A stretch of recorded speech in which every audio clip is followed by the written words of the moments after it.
வணக்கம். 14th ஜூலை திங்கட்கிழமை. So நம்ம லாஸ்ட் ஃப்ரைடே பேசினப்போ மண்டேவுடைய பாசிட்டிவ் ஓப்பனிங் நம்ம 25,222 அதாவது 25,222 பாசிட்டிவ் ஓப்பனிங் ஆகும். 25,158 நெகட்டிவ் ஓப்பனிங் ஆகும் நம்ம பேசியிருந்தோம் இல்லைங்களா? ஸோ ஃபஸ்ட்டு இன்றைக்கி காலைல மார்க்கெட் ஓப்பன் வந்து ஆல்மோஸ்ட் ஃப்ரைடேவுடைய க்ளோஸ் எங்கேயோ அதோடைய அந்த க்ளோஸ் கேண்டல்ஸ் கிட்ட தான் நமக்கு வந்து மார்க்கெட் ஓப்பன் இருக்குன்றதுனால தான் நம்ம நியூட்ரல் ஓப்பனிங் சொல்லியிருந்தோம். பட் ஆல்மோஸ்ட் அது நியூட்ரல் தான். பட் ஃபஸ்ட்டு கேண்டில் மட்டுமே ஓப்பனிங் வந்து நமக்கு பாசிட்டிவ் ஓப்பனிங் கிட்ட ஓப்பன் ஆயிருக்கு. ஆனால் ஒன்ஸ் ஓப்பன் ஆன கேண்டில் அதுவே ஆல்மோஸ்ட் நெகட்டிவ் ஓப்பனிங் சொல்லக்கூடிய second set of bear market starting point வரைக்குமே அது ஃபாலோ ஆயிருந்தது, இறங்கி இருந்தது. அதுக்கு அடுத்து டே ஃபுல்லாகவே அந்த ஃபஸ்ட் கேண்டில் ஓப்பன் கிட்ட மார்க்கெட்டை போக விடவே இல்லை bears. So overall neutral open தான். ஸோ அங்கேருந்து நம்ம இறங்கின மார்க்கெட் ஃபஸ்ட்டு நெகட்டிவ் ஓப்பனிங் சொல்லக்கூடிய 25,158 பிரேக் பண்ணுறாங்க. அடுத்து ஃபஸ்ட் இன்ட்ராடே டிஃபென்ஸ் சொல்லக்கூடிய 25,132 அவங்க அச்சீவ் பண்ணுறாங்க.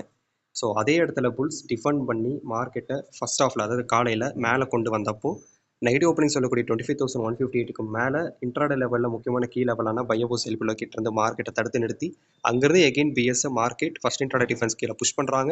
அப்படி புஷ் பண்ணப்போ ஆல்மோஸ்ட் செகண்ட் இன்ட்ராடே டிஃபென்ஸ் கிட்ட வரதுக்கு முன்னாடி சொல்லப்போனால் செகண்ட் இன்ட்ராடே டிஃபென்ஸ் கிட்ட கூட மார்க்கெட்டை விடலை புல்ஸ். அதுக்கு முன்னாடியே அதை டிஃபெண்ட் பண்ணி மார்க்கெட்டை மெதுவாக மேலே புஷ் பண்ணுறாங்க. கிட்டத்தட்ட இது ஒரு 11:30லேருந்து ஆல்மோஸ்ட் ஒரு 2:45 வரைக்குமே இந்த இடத்துல மார்க்கெட் ரொம்ப நேரம் ஸ்லோ டவுன் ஆனதை நம்மளால் பார்க்க முடியும். பட் லாஸ்ட் ஒரு ½ அன் ஹவரில் மார்க்கெட் ஒரு கேண்டில் ஒரு ஸ்பைக்கு அது ஃபஸ்ட் இன்ட்ராடே டிஃபென்ஸ்லேருந்து negative opening of the day மேலே வரைக்குமே அவங்க புஷ் பண்ணியிருப்பாங்க. ஸோ ஆல்மோஸ்ட் மார்க்கெட் வந்து இந்த இடத்துல ஒரு ஸ்பைக் அடித்து மேலே வந்த மார்க்கெட் 25,158க்கு மேலே வந்திருக்கு. அண்ட் ஓவராலாக மார்க்கெட்டை அவங்க எகெயின் அந்த கன்சல்டேஷன் சொல்லக்கூடிய நான் குரூப்பில் எல்லாமே கொடுத்துருங்க, வாட்ஸ்அப் குரூப்பில் கன்சல்டேஷன் ஜோன் எது, அதுக்கப்புறம் பாசிட்டிவ் ஓப்பனிங் எது, நெகட்டிவ் ஓப்பனிங் எது, மார்க்கெட் எப்படி ஓப்பன் ஆகுது, எல்லா டீட்டெயில்ஸும் நான் அதில் தான் கொடுத்துருக்கேன். ஸோ வாட்ஸ்அப்பில் ஜாயின் பண்ணணும்னு நினைக்கிறேன். என்னோட வாட்ஸ்அப் நம்பர் டிஸ்கிரிப்ஷனில் இருக்குது. ஸோ டெக்ஸ்ட் பண்ணுங்கள் பர்சனலாக, நான் உங்களுக்கு லிங்க் ஃபார்வர்ட் பண்ணுறேன். You can join my WhatsApp group channel. ஓகேங்களா? எஸ். ஃபர்தராக ஓவரால் க்ளோஸ் வந்து ஃப்ரைடேவுடைய க்ளோஸ் எந்த ரேஞ்சுக்குள்ளார நடுவில் க்ளோஸ் ஆச்சோ அதே ரேஞ்ச் தான். ஆல்மோஸ்ட் கொஞ்சம் ஃப்ளாட்டான எப்படி சொல்கிறது நெகட்டிவ் க்ளோஸ் தான் கிடச்சிருக்கு. எஸ். ஸோ இந்த க்ளோஸை பொறுத்த வரைக்குமே எகெயின் நமக்கு நாளைக்கான பாசிட்டிவ் நெகட்டிவ் ஓப்பனிங்கில் எந்த விதமான சேஞ்சஸ் கிடையாது. அதே பாசிட்டிவ் ஓப்பனிங் தான், அதே நெகட்டிவ் ஓப்பனிங் தான். ஏன்னா நம்ம ஃப்ரைடே பேசின பாசிட்டிவ் நெகட்டிவ் வேல்யூஸ் என்ன அப்படின்றத சொல்லியிருப்போம் இல்லைங்களா? சேம் அதே தான். ஏன்னா நமக்கு ப்ராப்பரான ஸ்டெபிலைசேஷன் கிடைக்கல. நம்ம இன்னும் ஷார்ட் கவர் மார்க்கெட்டுக்கு மேலேயும் ஸ்டெபிலைஸ் ஆகலை. கன்சிக்யூட்டிவான ஓப்பனும் க்ளோஸும் கிடைக்கல. ஓப்பன் தான் கொடுத்துருக்கு. அந்த லைன் ஆஃப் பாசிட்டிவ் ஓப்பனிங்கில் ஓப்பன் கொடுத்தாலுமே அது கணக்கில் எடுத்துக்க வேணாம் தான் நான் யோசிக்கிறேன். அட் த சேம் டைம் 25,158க்கு கீழே நமக்கு வந்து கன்சிக்யூட்டிவான ஓப்பன் அண்ட் க்ளோஸ் இல்லை, க்ளோஸும் கிடைக்கல இன்றைக்கி நமக்கு. ஸோ இதை வச்சு சொல்லணும்னா பொசிஷனல் வேல்யூ கிட்ட க்ளோஸ் ஆயிருக்கும். 12 மணிக்கு இன்னைக்கு வந்து WPI டேட்டா வந்திருந்தது. இப்போ ஈவினிங் 4 மணிக்கு பார்த்தீங்க அப்படின்னா நமக்கு இன்ஃப்ளேஷன் ரேட் டேட்டா எக்ஸ்பெக்டேஷன் 2.5% என்ன கிடைக்குதுன்றதை நம்ம பொறுத்திருந்து பார்ப்போம். 4 o'clock பார்ப்போம். இப்போ க்ளோஸை பொறுத்த வரைக்கும் நமக்கு ஆல்மோஸ்ட் ஒரு flat close about to negative close தான். ஸோ இந்த க்ளோஸை பொறுத்த வரைக்கும் பாசிட்டிவ் நெகட்டிவ் ஓப்பனிங்கில் மேத்தமெட்டிக்கலாக சேஞ்சஸ் எதுவுமே கிடையாது. அதே பாசிட்டிவ் அதே நெகட்டிவ் ஓப்பனிங் தான். ஃப்ரைடே பேசின அதே வேல்யூஸ் தான், மறுபடியும் HSL அதே வேல்யூஸ் தான். நமக்கு ஈவினிங் வரக்கூடிய இன்ஃப்ளேஷன் ரேட் டேட்டா அண்ட் அடுத்து ஃபண்டமெண்டல்ஸ் எல்லாம் பார்த்துட்டு அடுத்த நாளைக்கு காலைல ஓப்பன் கிடைக்கக்கூடிய ஓப்பனிங்கை பொறுத்து நமக்கு நாளைக்கான மார்க்கெட்டோட மூவ்மெண்ட் நம்ம எதிர்பார்க்கலாம். நாளைக்கு நியூட்ரலாகவே ஓப்பன் ஆச்சுன்னா எகெயின் இந்த பாசிட்டிவ் நெகட்டிவ் ஓப்பனிங்குள்ளாரே ஃபைட்டை மெயின்டைன் பண்ணுறதுக்கு முயற்சி பண்ணுவாங்க. அதையும் நம்ம கணக்கில் எடுத்துக்கணும். ஓகேங்களா? ஓகே. மேத்தமெட்டிக்கலாக பார்த்தீங்கன்னா நமக்கு பாசிட்டிவ் ஓப்பனிங் ஃப்ரைடே பேசின அதே வேல்யூஸ் தான். 25,222 தான் நமக்கு பாசிட்டிவ் ஓப்பனிங். பட் என்ன தான் பாசிட்டிவ் ஓப்பனிங் கிடைச்சாலுமே நமக்கு ஸ்ட்ராங்கான கால் ஓப்பன் இன்ட்ரெஸ்ட் நமக்கு 25,300 இருக்குது. அது 25,328 குறிக்கும். அதாவது செகண்ட் இன்ட்ராடே டிஃபென்ஸ் அது குறிக்கும். சொல்லப்போனால் செகண்ட் இன்ட்ராடே டிஃபென்ஸ் கிட்ட போகிறதுக்கு முன்னாடி 262 சொல்லக்கூடிய ஃபஸ்ட் இன்ட்ராடே டிஃபென்ஸ்லேயே மார்க்கெட்டை தடுக்கிறதுக்கான எல்லா முயற்சியும் பிஎஸ் போடுவாங்க. ஏன்னா ஸ்டில் பிஎஸ் கொஞ்சம் ஸ்ட்ராங்காக தான் இருக்காங்க. அந்த ஒரு கணக்கில் தான் நான் சொல்கிறேன். ஓகேங்களா?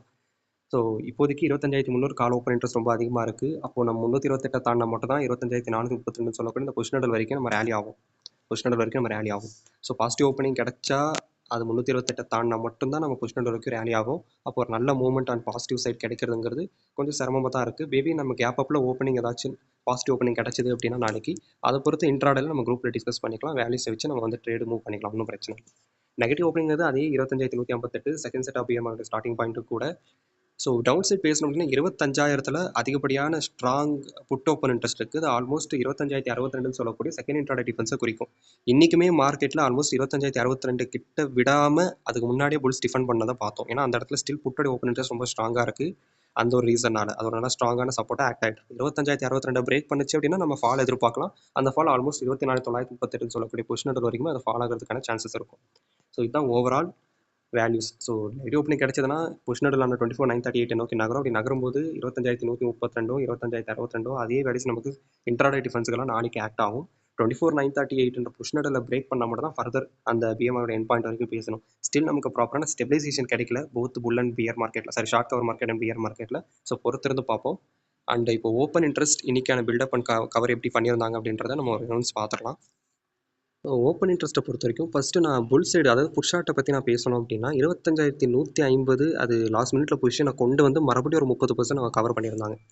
ஸோ கிட்டத்தட்ட சொல்லணும்னா நமக்கு எகெயின் நாளைக்கு ஓப்பனிங் கிடச்சுன்னா 25,150 பொசிஷனை இன்க்ரீஸ் பண்ண தான் பார்ப்பாங்க புட் சைடில். அப்படி பார்க்கும்போது நமக்கு 25,200க்கு மேலே தான் கொஞ்சம் ஃபைட்டை எதிர்பார்க்கலாம். 25,200 கொஞ்சம் ஸ்ட்ராங்கான கால் ஓப்பன் இன்ட்ரெஸ்ட் இருக்குது. அப்போ 25,200ங்கிறது 25,222 அது ஷார்ட் கவர் மார்க்கெட்டுடைய ஸ்டார்டிங் பாயிண்ட் ஆகும். At the same time positive opening of the டேவும் அதுதான். ஸோ நம்ம பாசிட்டிவ் ஓப்பனிங் கிடைச்சா மட்டும் தான் ஃபர்தராக அப்சைட் புஷ் பண்ணுறதை பற்றி நம்ம பேசலாம். இன்ட்ராடே லெவலில் நம்ம அதை டிஸ்கஸ் பண்ணிக்கலாம், ஒன்றும் பிரச்சனை இல்லை. இப்போதைக்கு 25,222க்கு மேலே அப்படிங்கிறது மார்க்கெட் போகிறதுங்கிறது கொஞ்சம் பாசிபிலிட்டிஸ் கம்மியாக தான் தெரியுது. ஸோ அதுக்கு மேலே ஃபுல்லாகவே வீக்காக தான் இருக்காங்க, நம்மளால் அதை பார்க்க முடியும் இல்லைங்களா. ஸோ ஆல்மோஸ்ட் அது நம்மளால் பார்க்க முடியும். இதே நம்ம பிஎஸ் சைட் பேசணும் அப்படின்னா பிஎஸ் சைடில் ஆல்மோஸ்ட் பொசிஷன்ஸ் சொல்லணும் அப்படின்னா பிஎஸ் உடைய பொசிஷன்ஸ் பொறுத்த வரைக்குமே 25,000 வரைக்கும் தான் டபுள் டிஜிட் பொசிஷன்ஸ் இருக்குது அவங்ககிட்ட. 24,950 கீழே பார்த்தீங்கன்னா அவங்ககிட்ட எல்லாமே சிங்கிள் டிஜிட் பொசிஷன்ஸ் தான் இருக்குது. இன்னும் ரொம்ப வீக்காக இருக்கிறது 24,900 கீழே தான் ரொம்ப வீக்காக இருக்காங்க. அப்போ இந்த 24,900 950ங்கிறது 24,938 சொல்லக்கூடிய புஷ் நடுவில் குறிக்குது. B second set of PMI push நடுவில். ஸோ இந்த ரேஞ்சுக்குள்ளே தான் மார்க்கெட்டோடைய மூவ்மெண்ட் நாளைக்கு எதிர்பார்க்குறோம் அக்கார்டிங் டு ஓப்பன் இன்ட்ரெஸ்ட்டுங்கிறது அது மாறிக்கிட்டே இருக்கும். அதுக்கேற்ற மாதிரி இன்ட்ராடே வேல்யூஸை நம்ம குரூப்பில் டிஸ்கஸ் பண்ணிட்டு தான் இருக்கும். ஸோ குரூப்பில் ஜாயின் பண்ணணும்னு நினைக்கிறோம், எனக்கு பர்சனலாக டெக்ஸ்ட் பண்ணலாம். ஃபர்தராக நம்ம நாளைக்கான மார்க்கெட்டையும் அதுக்கு அடுத்த நாளுக்கான தேவைப்படக்கூடிய வேல்யூஸை நம்ம நாளைக்கு பேசலாம், டிஸ்கஸ் பண்ணலாம். ஓகேங்களா? தேங்க்யூ.